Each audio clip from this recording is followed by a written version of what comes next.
All right, welcome to Bet the Edge. I'm Jay Croucher here with Drew Dinsick. Today, we're going to break down the AFC South, the perennial 8th division in the NFL, though certainly some compelling stories and teams and a few compelling markets. One in particular that I'm very excited to get into, but we're going to start off with what we're betting at the moment. And Drew, you've got something on tap that probably most people don't bet on, but certainly some edges to be had. Yeah, the entire next week for me is really going to be consuming the World Aquatics Championships, particularly the swimming, which starts next week. Anyone who's really been paying attention knows the Aquatic Championships have been going on for about a week, Jay.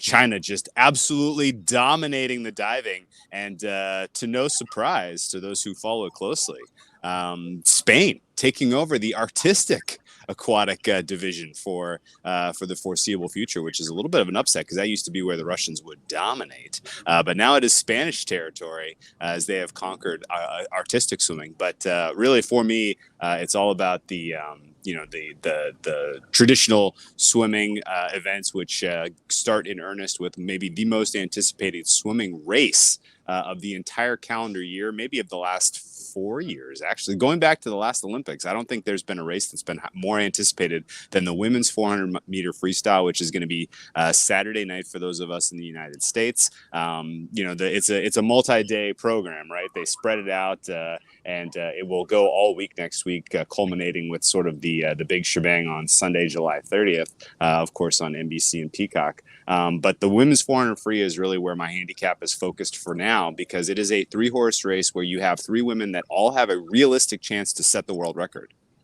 And that's unusual. Usually when we're talking about world record is potentially going to be broken, there is one standout athlete who is just performing that much better than the rest. But this truly is 3 very close competitors, with the United States' of course, most decorated female swimmer, Katie Ledecky, going up against the woman who dethroned her at the Tokyo Olympics, Australia's Ariana Titmus. And then, believe it or not, neither of those women currently holds the world record. It is currently held by Canada's Summer McIntosh, who burst on the scene as a 16-year-old in Tokyo and has only gotten better from there. Realistically, she is the bet for gold here. Realistically, she is a bet to break the world record and set it in probably stunning fashion. Her performance that really kind of opened eyes happened in the spring. She has only progressed forward since then, and it is going to be a tough ask for either Titmus or Ledecky to produce the type of quality it's going to take to beat her in this pool. And it's really just going to come down to nerves. If that is the only thing that can really stop the Canadian, in my opinion. And I'm excited to see those markets come up. Still waiting for prices on this, but I would take Summer McIntosh to as high as -150, but expecting a pretty even odds race. I think we're going to get Summer in the plus 120 range. You're going to see Titmus around plus 200, and Ledecky is actually going to be the long shot, which is crazy considering her experience and her her dominance of women's distance freestyle in the last 10 years. So very, very exciting race. Really going to set the table big time for the 2024 Olympics, because this is realistically the only time you're going to see all 3 women in like peak form, pointing towards a specific meet between now and then. So this is really going to kind of be the measuring stick which we use to handicap the Olympics next summer. Yep. I will say that swimming is a riveting betting sport. Much like I got right into it in the last Olympics, and much like rowing, there is just something about moving quickly through water to a defined endpoint, which is just an amazing betting experience, particularly if you're on the winner. There's nothing better. Also, you live or die pretty quickly in these types of markets. It's like, which has its benefits, I guess, and its downsides. To me, in a way, the best and worst betting event in the world is just the 100-meter sprints, because it's just over so quickly. And if you slow out of the blocks, it's done. But definitely some angles to be had. I will say these are not efficient markets. They are not very liquid markets. Not very liquid markets, no pun intended. So I will definitely trust your judgment there and follow you in. And my best bet is also on a Canadian, Canadian group. It's the Toronto Blue Jays to win the American League plus 900. I think you might be able to find some 10-1 about as well. Those odds really have not moved in the past couple of weeks, which is wrong, because they should have, because the Blue Jays are now, as we record, 5.5 back of the division, which will come with a bye because the winner of the AL Central is almost certainly not going to get a bye. So if they can get that bye, that puts them in incredible position to win the AL. But even if they don't, I still think that this is pretty good value in that there's now a little bit of separation between them in the wild card. And I think certainly with the wild cards, either I think that they're in pretty good position to get that second wild card. And also if they were to drop further down, then that would be a matchup against the winner of the Central, which is probably going to be the Twins, which is not an intimidating matchup. I think the Blue Jays, with the injuries that the Yankees, the Astros, the Rays have dealt with, I think the Blue Jays are probably the most talented team in the American League now. Kevin Gausman, his side issue doesn't seem to be a problem. Looks like he's going to pitch on the weekend. Now, I like this bet a little bit more 24 hours ago before Alek Manoah blew up again. But I think that whatever you get from Manoah is just gravy at this point. They have Hyunjin Ryu, who's going to come back. He's on a rehab assignment at the moment. And just between Ryu and Bassett and Berrios and Kikuchi, there's enough depth there. I think they'll probably add a starter at the deadline as well if Manoah doesn't show something in his next couple of starts. So I think there's enough depth there around Gausman, and then it's a lineup of stars and superstars. So I think that the Blue Jays in a AL that's fairly vulnerable. There's no Atlanta Braves anchoring down the AL. None of these teams, I think, are juggernauts. I think the Rays would have been a juggernaut, but the fact that so much of their pitching has gone down. And now the Rays, they're one more injury away. And by the way, Shane McClanahan's been dealing with a back injury for about a month now that seems to flare up and flare down. If he goes down, then all of a sudden the Rays are in huge trouble. So I think the AL is very vulnerable. I don't really believe in the Orioles and their pitching. So I think that the Blue Jays are the best team to target at the moment. What do you think? I think that's a fantastic handicap. I fully agree with your sentiment that the American League is there for the taking. A long price coming in shouldn't shock any of us.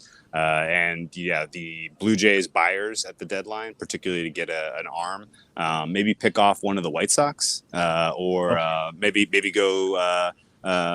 Just go to the NL maybe and find a team that is deciding to pack it up and looking for some assets. But if they can get an arm at the deadline, that's a team that is going to be a tough out in the playoffs. And, they have exactly the right kind of composition for teams that tend to pop in the month of October. So, that's a fun play. And I'm going to join you in that. Yep. Like it. So I think that they should be more in the plus 650 range, and pretty much everywhere is longer than that, but you should be able to get some 10-1 about the Blue Jays. And I think that they're a better bet for the pennant than the World Series. I think they'll be on average slight underdog in the World Series, and the market is treating it so they'll be a slight favorite. So I think there's a bit more value on the pennant. All right, before we get into the AFC South, a reminder that Juan Soto and the San Diego Padres are looking to climb back into the postseason picture.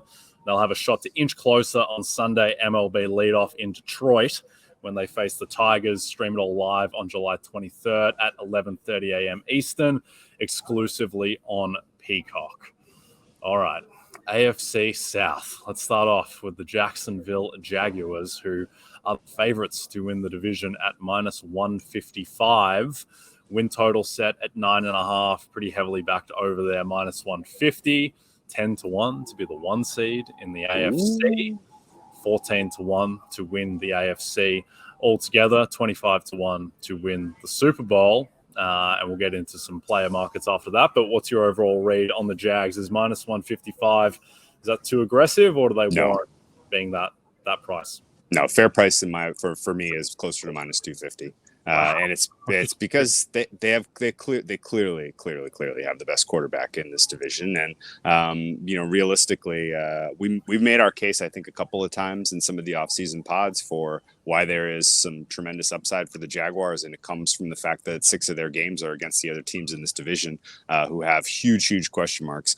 And I'm already pretty heavily staked Jaguars. And I may sound like a Jaguar apologist here, but the move that the Titans made to get DeAndre Hopkins, I think that actually even solidifies the Jaguars in this division, because I think that makes the chances that the Titans take care of business against the Colts and the Texans that much more likely, right? Colts and the Texans are a scary team that could eventually develop into something as they go through the balance of the season. And if they get a couple extra wins against the Titans, then now you're looking at a potential, now the pressure is on the Jaguars towards the end of the season. But I think the Titans can kind of keep the Texans and Colts down early. Jaguars, I have significantly, better than the Titans as a team overall in terms of their roster. And the bull case for the Jaguars is pretty straightforward. Doug Pederson is an outstanding coach. This is year 2 now that Trevor Lawrence is in his system. And if you look at what Trevor Lawrence did last year, it wasn't necessarily the quality of defenses he faced dropped that was, that kind of led to his emergence as a player, because we were, 5-6 weeks into the season.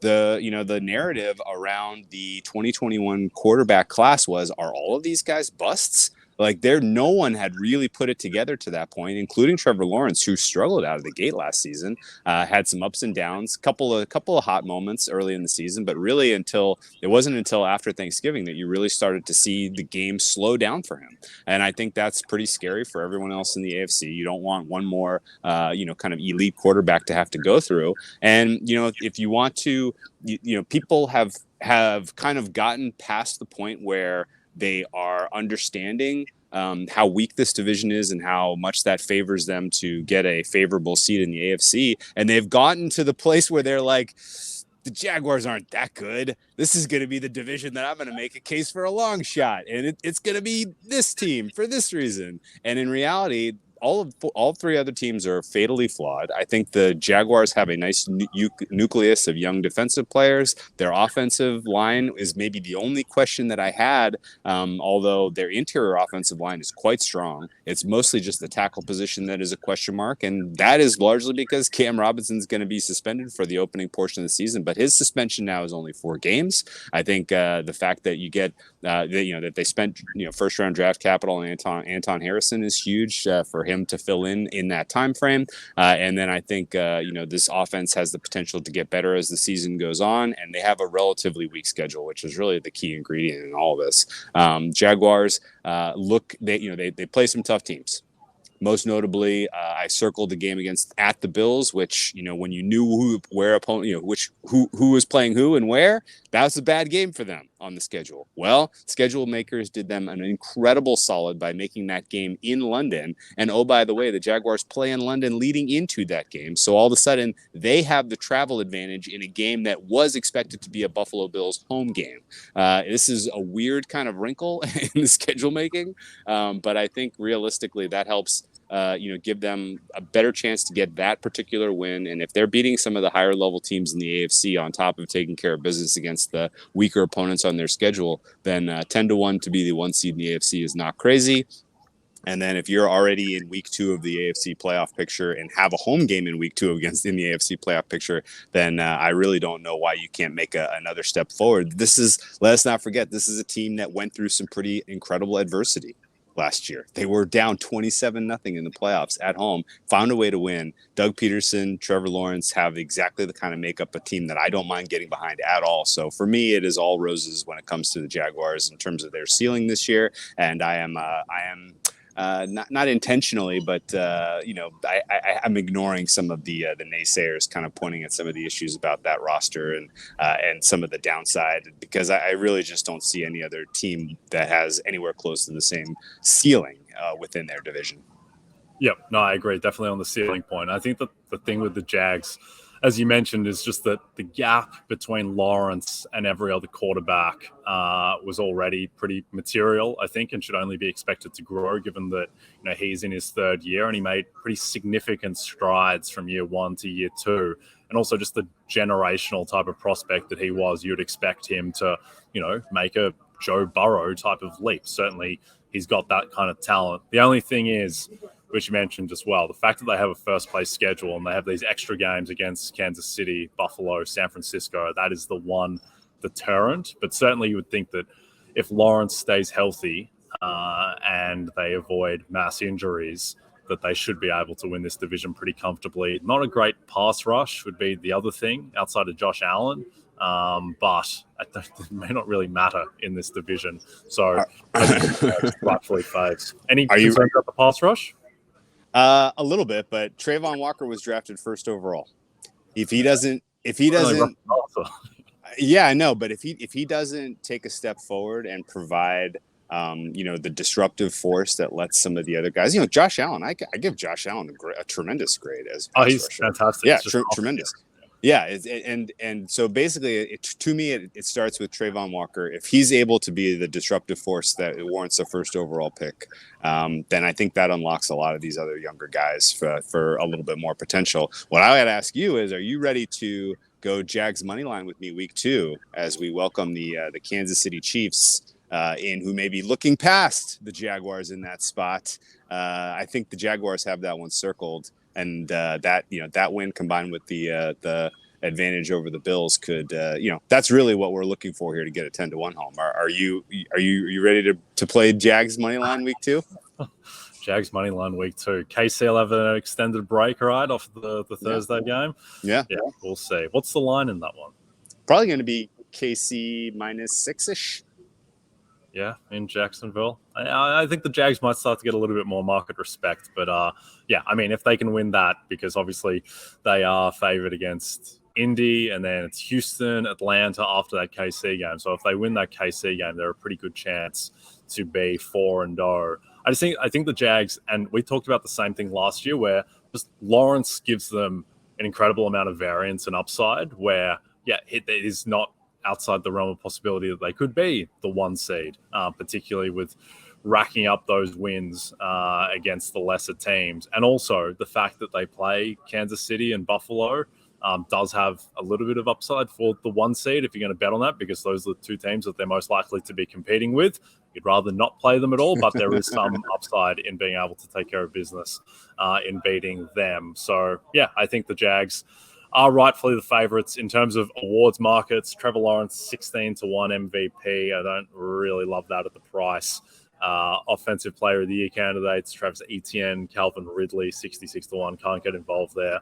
Doug Pederson, 20-1. Coach of the Year. I think that's a better way to bet 1 seed, just because if they get the 1 seed in the AFC, then I think Doug Pederson will win Coach of the Year. So I'd rather back that at 20-1 than back 10-1 1 seed.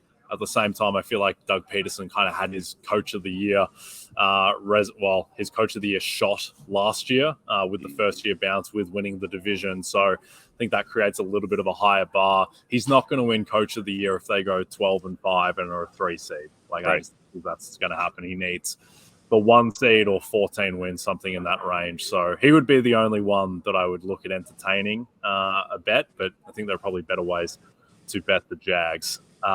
Let's go talk about the Tennessee Titans. Forever a team that I think I'm low on relative to consensus heading into the season.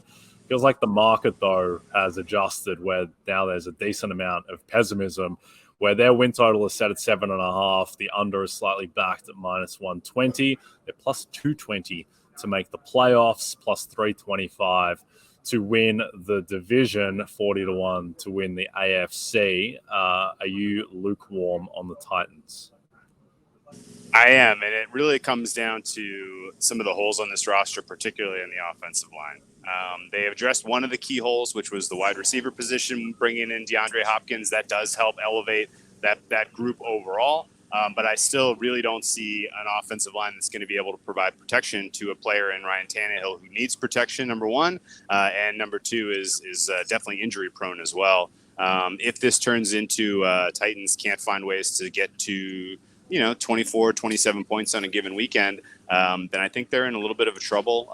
They have a pretty outstanding, kind of handful of players, particularly in the front seven. But I see issues with some of the, players that they have in their secondary, combined with just in general, a little bit of an approach that doesn't exactly fit the current, state of defenses in the NFL. Like, they look defendable to me. And yes, if, Derrick Henry comes back with a purpose this year and is, kind of the monster that we remember from years past, then, all of a sudden this Titans team could be quite scary. But for me, at least, the offensive line is one of the weakest in the NFL. They didn't really make any moves that really moved the needle for me in the offseason. Biggest move, I guess, was drafting Peter Skoronski, who, maybe he pops week one, maybe he pops day one, but I think is going to take a couple of years to really be able to find his role with that unit. And interior offensive line looks like a problem. They're going up against a number of teams this year that have really outstanding interior pass rush. And I think ultimately that helps unwind things here in Tennessee. And they're going to have a tough decision to make about whether they stick with Tannehill for the duration of the season or whether they pivot to trying to develop and just kick the tires on Will Levis to see if he's a guy that they want to build around for the future. I know they invested, round 2 draft capital in him, but for what it's worth, it's not like you would expect him to come out of the gate and be a guy that's winning football games this year. So going to be interesting to see how they treat their success or failure through the first half of this season, and whether that leads them to continuing to push for a wild card or a division title, or whether they decide to build for the future, which would be putting Tannehill on the shelf and giving Levis the reps. So that's kind of the expectation I have for this team, but the market looks to have already kind of entirely gotten to that conclusion themselves with 7.5 as a win total. That looks right. I don't think there's a screaming edge to be had here one way or the other, because for some of the issues that I have with the way that the Titans have gone about building this roster, Vrabel is still a good coach. He's a coach that can absolutely get the best out of his players. He has shown some ability to really develop a couple of guys to, who had the talent to get to elite status, particularly on the defensive side of the ball. So doesn't feel great doubting Vrabel, but this is a team that looks like they're going to be stuck in purgatory for a while. They had the chance to really pull the ripcord and tear it all down, try to get some assets for their best players, and then, really try to rebuild on the fly. And I thought that was their strategy heading into last season, but the early season success they had caused them to completely reevaluate things. GM gets fired. Vrabel gets the keys, and now I think they're probably a team that's going to be hitting that 7, 8, 9 wins for the foreseeable future, because they have enough talent in certain positions, but enough holes that a good team with good game planning is going to be able to scheme up a plan to really take them apart. Yeah, they're a strange team, and they're a team that I kind of want to like because of Vrabel, because they do have some key strengths on the roster, but again, it's just like the weaknesses are in the worst parts that you'd want them to be. Like the defense is solid overall, except for the cornerbacks, which is an important part of the defense. And the strengths of the defense are on, the interior defensive line, or at safety, which you'd rather it be pass rush and corner. The team is built around, obviously, its running game, but the offensive line is no good. So it just doesn't necessarily add up. At the same time, I certainly wouldn't dismiss them. There is still a fair bit of talent on the roster. And I think there's been a lot of, in a way, backlash and shooting down of the signing DeAndre Hopkins. Like, it doesn't move the needle at all. And yeah, it doesn't move the needle a ton, but it certainly helps them and makes them better because now between Hopkins and the upside of Treylon Burks, who definitely showed some flashes last year about why he was taken so high in the draft. And like Tannehill is fine. Tannehill's the 19th, 20th best quarterback in the league, 17th in that kind of range. And so they have a pathway to being decent. And then maybe they get fumble luck and it takes them to 10-7. That's certainly foreseeable. I think there's a best way to bet the Titans, though, if you like them. There is one market that just screams completely wrong to me in terms of the current price, and that's Derrick Henry, Offensive Player of the Year, at 40-1.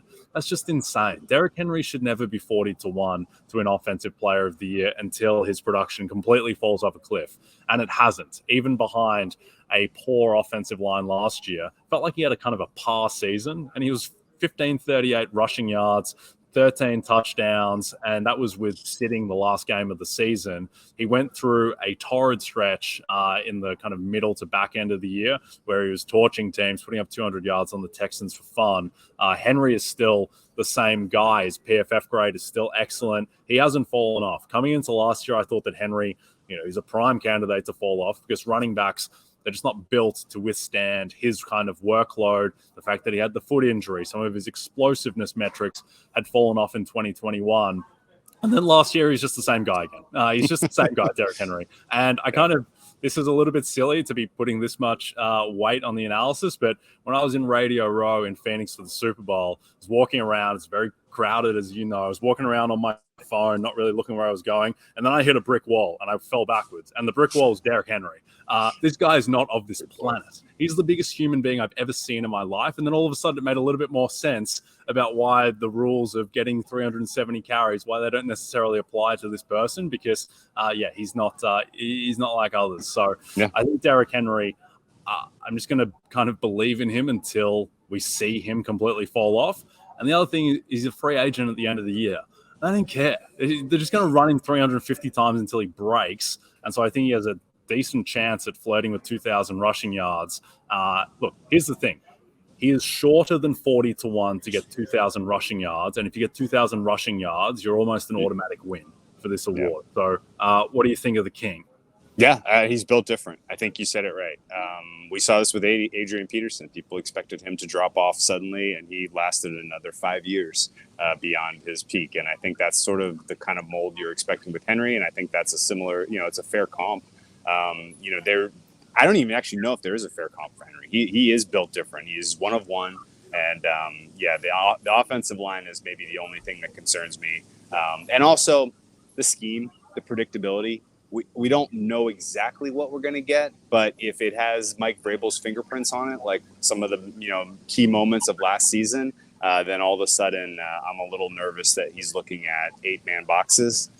In which case, even if you are superhuman, there is a limit, and so they need if every expectation they're going to compete every week, they're going to go for it, unless something truly goes sideways with them. And in the best possible scenario where Tannehill starts 17 games, the offensive line gels through the balance of the season, and then this becomes literally the Derrick Henry show down the home stretch, absolutely live for Offensive Player of the Year, and 41 is a steal. Yep. I think the thing is with the 8-man boxes, he dealt with them last year, is there were games where Malik Willis was a quarterback, and certainly it slowed him down, but he's still 4.5 yards per carry on insane volume. He is the one guy where obviously that it doesn't help, but he can at least put up some respectable production through that, and maybe a bit more of a spaced floor with DeAndre Hopkins and Treylon Burks getting better, and more health for Tannehill perhaps. But yeah, look, I think that the Titans are probably going to struggle and be a 7-10, 8-9 team, and that would rule him out. But certainly there's scope for them to win 10 games and for Henry to just be a monster again. So right now, here's my favorite bet in that market at that price. All right, before we get to the Indianapolis Colts, a reminder with the NFL season quickly approaching, now is the perfect time to get your Roto World Fantasy Football Draft Guide. Get ready for your draft and stay one step ahead of your league during the preseason with updated player rankings, profiles, projections, mock drafts, and more. Go to NBCSports.com/draft guide and use code DRAFT2023 to save 20% at checkout.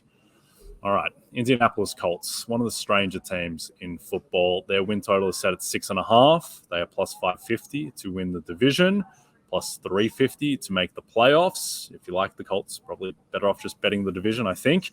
60-1 to win the conference. I don't think they'll be doing that. Now, they're just a strange team because they came into last season as minus 135 favorites to win the AFC South, and were just a complete disaster. They ended the season prior as everyone's favorite Super Bowl team heading into the playoffs after they, took down the Patriots and had really good showings against the Bucs, and they destroyed the Bills and all that type of thing. And then they were just a complete catastrophe last year. A big chunk of that was the quarterback situation, which has been completely revamped with now Gardner Minshew and Anthony Richardson in town. But what do you think of the Colts? Do you think there's any upside here, or are they just going to be a 6-7 win team? I think there's upside here, but boy, oh boy, do we need to be patient, in my opinion. The Shane Steichen era has significant promise. Shane Steichen is a coach that I can definitely see kind of fulfilling kind of the next generation of kind of good, big thinkers, smart schemers, understands kind of how to pick up the plus EV aspects of being a head coach, decision-making in game, all of those things he should be able to carry over from what was an outstanding program and really just an outstanding regime in Philadelphia. It's going to take time, though, because this is a roster with huge, huge holes. They have one of the most lopsided offensive lines in the NFL. And, they have an all-pro in Quentin Nelson and then really nobody else. So whoever is behind center week one, be it Gardner Minshew or Anthony Richardson, they are going to have very little time to operate. I would expect that Shane Steichen has kind of a unique approach for how he's going to deploy Jonathan Taylor, who I think still has gas in the tank. But again, like the quarterback play is going to be up and down, particularly early in the season. If Anthony Richardson wins the job to start week one, that maybe says something about his development, that he is on a faster track than, your average rookie. Because from, his knock during the draft process was really, he's going to be amazing. He's got elite athleticism, but you can't really start him week one. So, there's going to have to be a little bit of a rethinking of his particular ability if he is the week one starter. But ultimately, their schedule through the first half of the season is very, very challenging, really, really difficult. Strength of opponent, really difficult situational spots left, right, and center. But the schedule down the stretch, they face a whole slew of teams that could have rookie quarterbacks, second-year quarterbacks, or guys just guys with injury red flags that could be, you could be looking at second stringers there. So I think the Colts are going to be a bet on week in, week out as we come down the home stretch of this NFL season. But that's kind of conditional on them looking not great early. So for my own kind of sake of the longevity of the betting 2023 in the NFL, I'm going to hope that they struggle out of the gate. I'm going to hope that things look ugly, that the quarterback play is inconsistent, and then we get to get them at value down the stretch. Yeah, I think you touched on the thing that to me is the most interesting aspect of the Colts from a betting standpoint, and that's if Anthony Richardson is the week one starter, because that tells you so much about what they're seeing from him at practice. And the thing with that is, that is such valuable intel if he is the week one starter, because generally organizations are going to make the right decision in that spot, particularly because they have Minshew, who is fine as a guy who can be a placeholder if your rookie quarterback is not ready yet. He was built in a lab for that role, really. Gardner Minshew is he would be like a 1.8 WAR baseball player. Just fine. Not good, certainly, but fine enough to get you through. And so if Richardson is the starter over Minshew, if that gets announced, then I would be rushing to back plus 700 offensive rookie of the year on Anthony Richardson. But yeah, outside of that, the offensive line, Quentin Nelson hasn't been the same guy now for 2 years. And in 2021, he was dealing with, I think, a really bad ankle injury, and he was just pushing through it, but he wasn't great last year by his standards. They have talent on the offensive line with guys like Braden Smith and Ryan Kelly. These guys have been really good at points of their career. And you add that with Jonathan Taylor, who should be healthier and was dealing with injuries last year for the first time in his entire life, basically. I think that there is some upside on the offense. Michael Pittman is still a really solid receiver. Alec Pierce maybe has a little bit of upside, but on the defense, which was fine last year, that was the good part of their team. The fact that they've lost Isaiah Rodgers, who was suspended by the league and then cut by the team, he was their best corner last year alongside Stephon Gilmore. Both of those guys are gone now. So now there's just nothing at cornerback. Safety is a question mark too. It feels like they haven't had a pass rush since Dwight Freeney left. They just haven't been a team that's been able to rush the passes. So I think there are huge question marks across the board, and that adds up to why they are set at 6.5 as their win total. In terms of other awards markets, we've talked about Shane Steichen, 22-1. I think the fact that they are plus 550 to win the division and Steichen is 22-1. If you like them to win the division, I think you're better off just betting Steichen, because I'd say he's more than a 1 in 4 chance to win that award if they do win the division. And then Jonathan Taylor, Offensive Player of the Year, 25-1, which just seeing that name next to those 4 letters hurts me after my 70-1 Taylor went down, as I've mentioned many a time a couple of years ago. But do you like Taylor in a resurgent year? He was 10-1 to win this award this time last year, 25-1 now, or is just the team going to be too bad? So the specific way in which they are likely to lose games is what would keep me off of Taylor.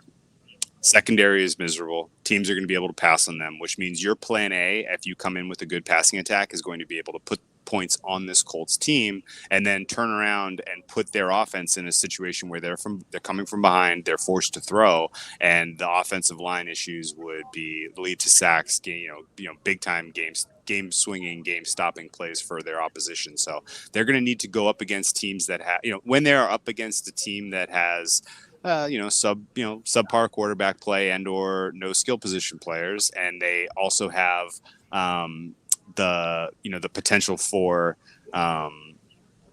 defense that they're going up against a defense that doesn't have a good pass rush. Then all of a sudden in that game, Jonathan Taylor could pop. He would be the guy. But I think those are few and far between as I look at their schedule right now. It's enough that I would wait until either they find a little bit of cohesion on the defensive side of the ball, some of the younger players develop some quality, or just pass entirely if we never see that come together, because they're going to be at a deficit a lot, and that's going to kind of take the ball out of Taylor's hands to a degree.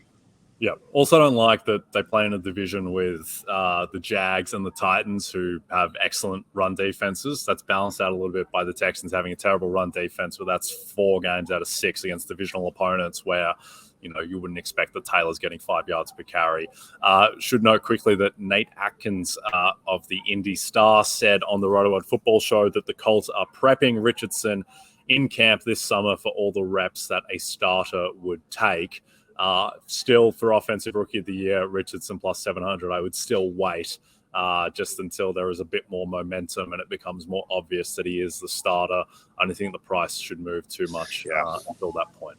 I'm still hesitant even to fire if he's week 1 starter, because again, the idea that he's going to light the league on fire out of the gate, I'm not there.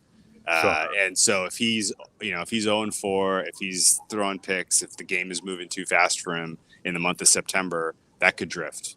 But ultimately the idea of him just accruing some stats at the beginning of the season and then having a schedule down the stretch, which kind of affords him the ability to come in hot, that intrigues me a lot, making a kind of a mid-season play on Richardson. Yep, certainly. And if he's the type of person where if he's keeping the job and he hasn't tarnished his stats too much, but Bijan has started out incredibly, and all of a sudden Bijan Robinson after week 3 is, minus 140 to win OROY and Richardson is out to 40 to 1, then that's the type of time you'd jump on that. But I mean, at the moment, I think the best bet in that market is still just Bijan Robinson at plus 250. I think with health, he's going to take some beating. Let's talk about the Houston Texans, who have an Offensive Rookie of the Year candidate themselves in CJ Stroud. They are 6.5 as their win total. The under is back there, minus 140 on BetMGM. 5-1 to make the playoffs, 9-1 to win the division, 80-1 to win the AFC. People can place that bet with me if they are keen to back the Texans to make the trip. What do you think of the Texans? How is this going to be a 5-6 win team, or do they have any upside and scope? No, I think that's exactly the right qualifier. But at the same time, I would expect that the Texans are a team that covers spreads double-digit times this season. In fact, I'm going to bet on the Texans a lot, particularly if they're getting a chunk of points like they are week 1 against the Baltimore Ravens. You're telling me that this quality, the Texans, they have huge question marks on offense, starting with the quarterback position, of course, being, so we're assuming CJ Stroud gets the week 1 start. He's going to be inconsistent out of the gate. The wide receivers that he has to work with are, I think this is the 32nd ranked skill position group that I have in the entire NFL. It's going to be tough for him to really, really hit any kind of high ceiling in terms of quarterback play with the pieces that he has to work with there, even if he does have good protection behind an okay offensive line. Good scheme. We'll presumably bringing over a lot of what they used in San Francisco, which is exciting. But really the defensive side of the ball is what excites me here. They have kind of a relatively good starting defense in terms of player personnel without many holes. and they have a deep defense. So if they sustain a couple injuries, the guys that are going to be backfilling the starters are pretty darn good. And for DeMeco Ryan's defensive scheme that uses wave after wave of pass rushers and really likes to, kind of rotate players in pretty aggressively, the fact that they have a deep bench is, I think, pretty important. And so I think the defense is going to keep this team in games. It's just a matter of if CJ Stroud can get to 20 points and avoid the key turnovers, particularly in end-of-game scenarios. So I think the Texans are going to be a pretty fun team to bet on against the spread, particularly when you're getting a big number. And this is one of those teams that could cover 5-6 weeks in a row, like the Falcons did out of the gate last year, and people still aren't going to believe in them as being good. And so this is kind of a team I don't mind planting a bit of a flag in as underpriced by market, at least as we sit here today. Yeah, certainly. There's definitely pause for them to be. I wouldn't be shocked at all if the Texans finish second in the division. And I mean, the win total isn't that far off the Titans anyway, but there is talent and competence littered throughout the roster. And they do have some high upside guys who I think last year, for various reasons just didn't perform. Derek Stingley was terrible. You would expect that given his pedigree coming in that he should be better. Guys like Jalen Petrie, who's had counting stats, but just didn't really, certainly didn't have the PFF grade, where he was terrible. And then we had receiver, which isn't great at the moment, but John Mechie certainly has some upside. Nico Collins is fine. Robert Woods was not good last year, but also was in a terrible system in terms of being able to put up production. So, yeah, if Stroud is decent, which he was, he and Young should be the two most pro-ready quarterbacks, then I think that there is a little bit of upside to get to competence at least. If I was going to make one bet on the Texans, though, Dameon Pierce is 40-1 to win the rushing title. Dameon Pierce, I think, is going to get a lot of opportunity, and he's just excellent last year in terms of his broken tackle rate, all of those kind of stats around running backs. He was just excellent. I think he's going to get a fair bit of volume as well. And in a league now where there just aren't that many, workhorse 3-down running backs, where it's really just, Henry, Taylor, Chubb now with Kareem Hunt gone. There's just not that many guys. And so Dameon Pierce could certainly see him being one of the top 5 running backs, just with the amount of attrition at the position too. It's not going to take much for Dameon Pierce to win the rushing title with 1,600 yards or so. So that would be my one look. Any interest in Will Anderson, Defensive Rookie of the Year at plus 400, or Stroud at plus 850 on the offensive side? I like Will Anderson, Defensive Rookie of the Year, a lot. Okay. There's not a lot of other guys that I think have his high floor. So he's going to contribute. He's going to be out there a lot. He has to be out there a lot. They traded away the future for him. And, to a degree, I think DeMeco Ryan's system is kind of perfectly built for him to really succeed in the counting stat department. And, the price isn't one that's really going to make you, fall in love with it. But of the potential guys who can make a meaningful impact on the defensive side of the ball, Anderson's very much at the top of the list for me. And I think, we're going to get to a spot halfway through the season where there will be a kind of conversation had about, is the Texans defense good? Because they have a really decent front seven and they're really deep. So it's to me, at least, I think he could be kind of an important piece in what ultimately is a pretty surprise unit.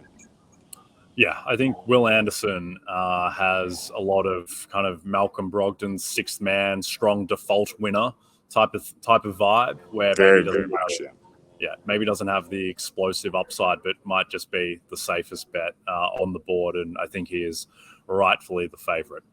All right, that is it for the AFC South. Don't forget to check out NBCSports.com for more information to help you with your wagers. Thanks to those watching on the NBC Sports YouTube channel. Please don't forget to rate and subscribe if you're listening to us in podcast form. From Jay Croucher and Drew Dinsick, we'll see you soon.